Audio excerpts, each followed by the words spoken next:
Finally সেই দিনটা এসে গেল, মানে আমাদের বাড়িতে শ্যামসুন্দর আসার দিন এসে গেল।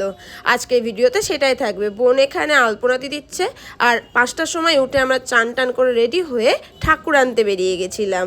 বাড়ির সবাই মিলে, পাড়ার সবাই মিলে খুব আনন্দ ফুর্তি করতে করতে ঠাকুর আনতে গেছিলাম।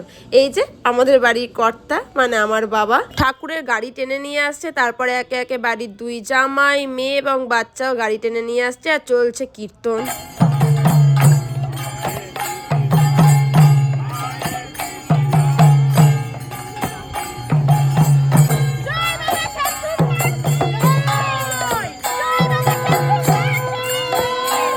এরপরে ভাই, মা, কাকিমা সবাই মিলে ঠাকুরকে বাড়ি নিয়ে এলাম। এটা হচ্ছে আমার বাড়ির মেরুদণ্ড, আমার মা।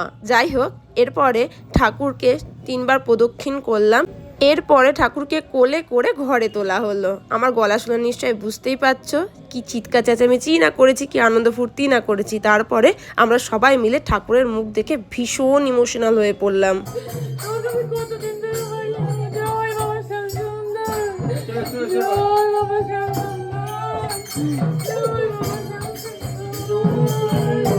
আসলে কি বলতো, এই ঠাকুরকে প্রথম ডাকে খুব ভাগ্য করেই পাওয়া যায়। আমরা সেই ভাগ্যবান, ভাগ্যবতী, সেই জন্যই আমরা ভীষণভাবে ইমোশনাল হয়ে পড়েছিলাম। যাই হোক, পরবর্তী অংশ পরের পার্টে থাকছে। টাটা।